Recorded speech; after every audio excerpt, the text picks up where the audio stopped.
जब जब श्री कृष्ण का नाम लिया गया है, ऐसा कभी नहीं हुआ कि राधा जी का नाम न लिया गया हो।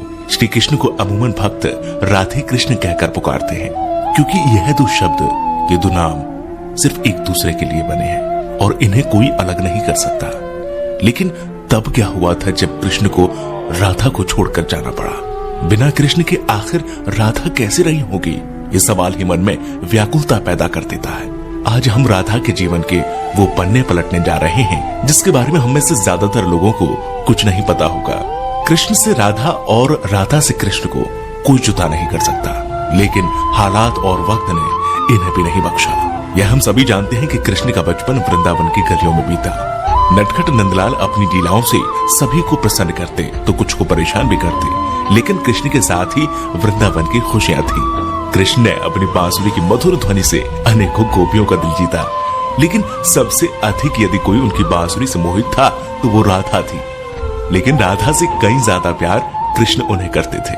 राधा कृष्ण से उम्र में 5 वर्ष बड़ी थी, लेकिन फिर भी इस बात का फर्क न कृष्ण को पड़ा और न ही राधा को। राधा वृंदावन से कुछ ही दूरी पर रैपली नामक गांव में रहती थी, लेकिन रोजाना कृष्ण की मधुर बांसुरी की आवाज से वो खिंची चली आती थी। कृष्ण का जीवन भी साधारण नहीं था। धीरे धीरे वह समय निकट आ रहा था जब कृष्ण को वृंदावन छोड़कर मथुरा जाना था। कृष्ण के दुष्ट मामा कंस का अत्याचार चरम सीमा पर पहुंच चुका था और एक दिन कंस ने उन्हें और उनके भ्राता बलराम को मथुरा आमंत्रित किया और इसी बात से वृंदावन नगरी में सभी के भीतर एक डर पैदा हो गया। वृंदावन में मानो जैसे मातम सा छा गया था। मां यशोदा तो परेशान थी क्योंकि उनका दिल का टुकड़ा उनसे दूर जा रहा था, लेकिन कृष्ण की गोपियां भी कुछ कम उदास नहीं थी। दोनों को लेने के लिए कंस के द्वारा रथ भेजा गया, जिसके आते ही सभी ने उस रथ के आसपास घेरा बना लिया, यह सोचकर कि कृष्ण को नहीं जाने देंगे। उधर कृष्ण को राधा की चिंता सताने लगी थी और वे सोचने लगे थे कि जाने से पहले एक बार राधा से मिल ले। मौका पाते ही वे छिपकर वहां से निकल गए और फिर उन्हें राधा मिली, जिसे देखते ही वे कुछ कह न सके। राधा कृष्ण की इस मिलन की कहानी बहुत अद्भुत है। दोनों ना तो कुछ बोल रहे थे और ना कुछ महसूस कर रहे थे, बस चुप थे। राधा कृष्ण को न केवल जानती थी बल्कि उनके मन और उनके दिमाग को भी समझती थी। कृष्ण के मन में क्या चल रहा है वे पहले से ही भाप लेती थी, इसलिए शायद उन दोनों को उस समय कुछ बोलने की आवश्यकता नहीं पड़ी। और आखिर राधा को अलविदा कहकर कृष्ण लौट आए और आकर गोपियों को भी समझाया और अनुमति लेने के बाद वहां से चले गए। और वृंदावन कृष्ण के बिना सूना हो गया।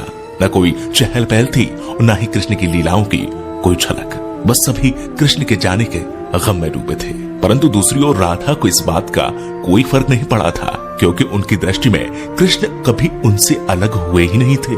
शारीरिक रूप से जुदाई मिलना उनके लिए कोई महत्व नहीं रखता था।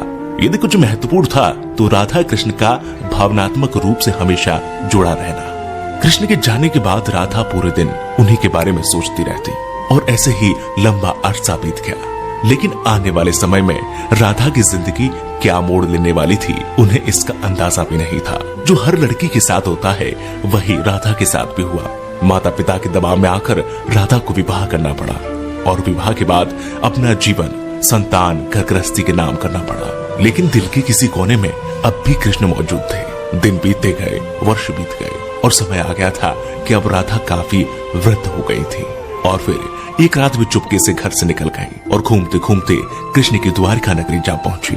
वहां पहुंचते ही उन्होंने कृष्ण से मिलने के लिए निवेदन किया, लेकिन पहली बार उन्हें मौका प्राप्त तब हुआ जब कृष्ण काफी लोगों के बीच घिरे हुए खड़े थे। राधा को देखते ही कृष्ण की खुशी का ठिकाना नहीं रहा, लेकिन तब भी दोनों में कोई वार्तालाप नहीं हुई, क्योंकि अभी भी उन्हें अल्फाजों की आवश्यकता नहीं थी। कहते हैं कि राधा कौन थी यह द्वारका नगरी में कोई नहीं जानता था।